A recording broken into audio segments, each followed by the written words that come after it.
From launching a successful influencer career to her radio show Hot Nights with Abbie Chatfield and the It's A Lot podcast, plus winning I'm A Celeb and starting her own show Abbie Chats.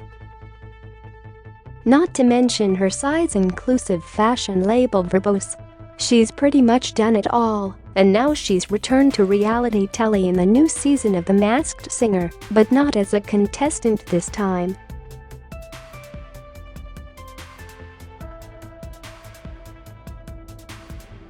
The Masked Singer has such a killer lineup this year. How does it feel to be on the other side of the desk now, so to speak? It's pretty cool. Going from being a contestant on my first show ever with Osher Gunsberg, and it's come full circle to being his peer or colleague is a bit of a pinch me moment.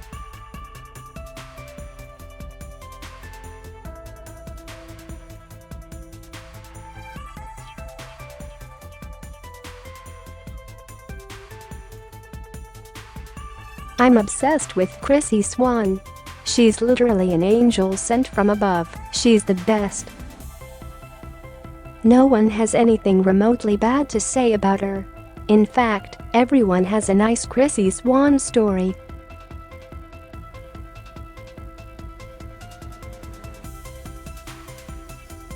Just things like that. She's so nice. She is a national treasure, for sure.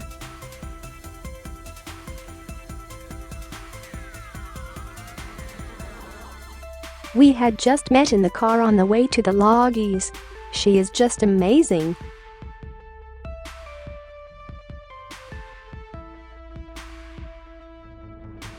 She's so lovely and encouraging and fun.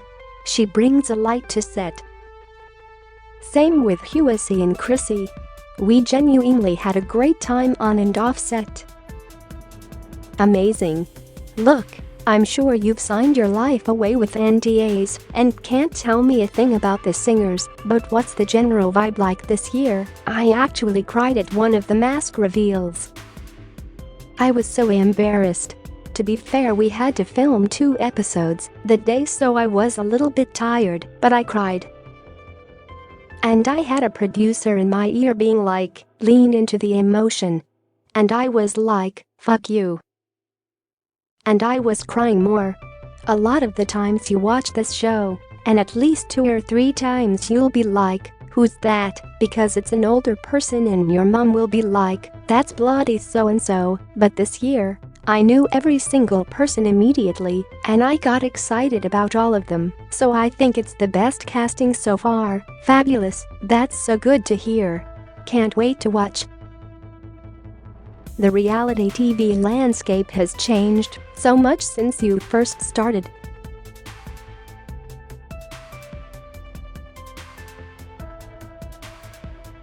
I think the pivotal moment was shows like this Circle that came during the lockdowns.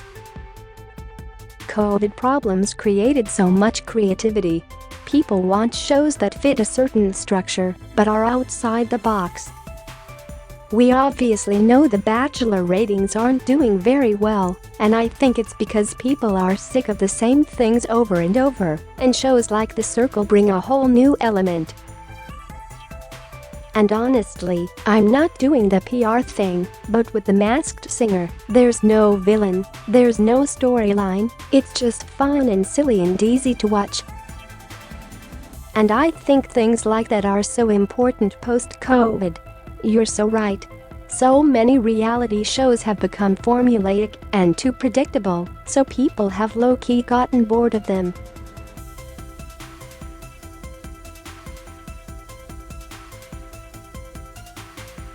You started on a reality show and used your platform to build your personal brand and multiple businesses to the point where people probably forget you're that girl who once said I'm a Gemini.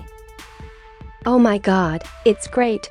Oh, also, I saw the Bachelor Instagram posted the Gemini video the other day, and I'm like, guys, you know you edited that to shit.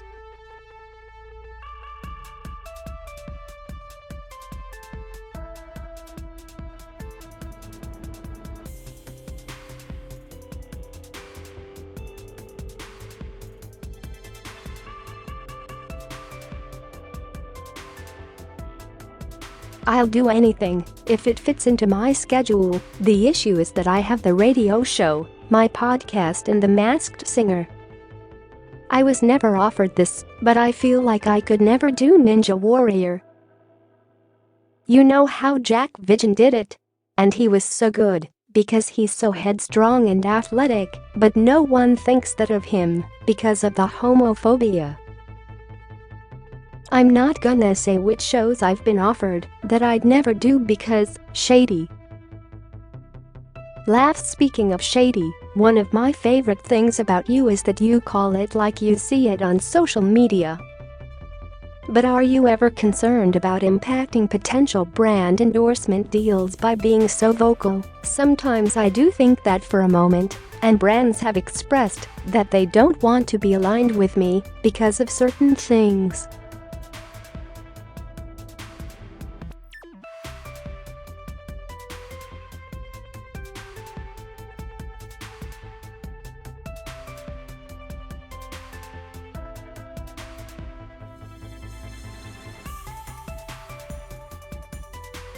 What's something about the influencer world that bothers you? The amount of PR shit that you get sent. Today I opened one up and I got so angry, I was like, I'm sending this back. It was a random brand. It's not an apparel brand, but it was a random brand that sent me a hoodie with their logo on it. Why would I want a random brand's logo that's like a food brand on my chest? The amount of wastage in this industry really pisses me off. Oh totally, that's messed up. You've pretty much done it all at this point. Is there anything still on your to-do list? I know I host Love Island After Party, but I would love to host a nice shiny primitive-ish show. Something like Would I Lie to You? Something where I'm on it from the start, not coming into something. I can totally see that happening. And finally, what's the biggest misconception about Abbie Chatfield? Oh my god, that I'm a party girl. I'll meet people out, and because I'm loud and have a personality, I don't know if you can include this, but they go, I'm just like you. Just so you know, I have like 17 pingas tonight, and I'm like, I'm sober and I'm driving, and I'm in my pajamas in a club for 10 minutes, just to see my friends. Everyone has this idea that I'm some party animal. I've never had an all-nighter in my life. My friends beg me to stay up past midnight. I love a drink, and I'd love to be that bitch, but I'm not. So it's probably that I'm a party girl. It must suck to go out when you're a public person, because you'd get bombarded by people and you won't know who to trust. Like, will your photo end up on a goss Insta? It is hard to trust people. And it's a lot of pressure to be your nicest self, even if you're having a dinner with a friend who's just had a breakup, or your grandma has just died, and then you see a fan and have to be on. I have a rule. When I go out with friends, if there's more than 5 photos taken of me, then I leave. It's just too much for me. For a year I would go home and cry after going out because it was so emotionally exhausting, and I just refused to go out for 6 months. The rule with my friends is not to invite me to clubs anymore, but my friend made the rule for me that if there's 5 people asking for photos, then we can go home. Because sometimes there's no one, but sometimes it's the whole club. A line of people. So now I go out in my tracksuit and my hair in a bun.